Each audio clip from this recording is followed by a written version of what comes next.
Cari amici, qualche volta a fare la spesa c'è un po' di perplessità. Io adoro adoro il torrone della Sardegna in particolare, oltre a quello piemontese.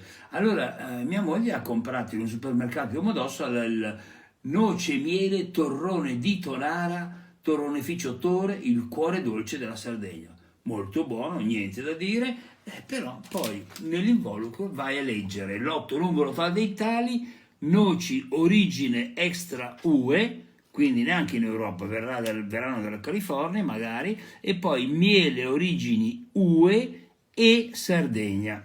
Insomma, vuol dire, di sardo qui c'è solo il posto dove è stato preparato, ma gli ingredienti però almeno di questa confezione non sono di casa nostra. Per uno come me che adora mangiare italiano, beh, un po' una delusione.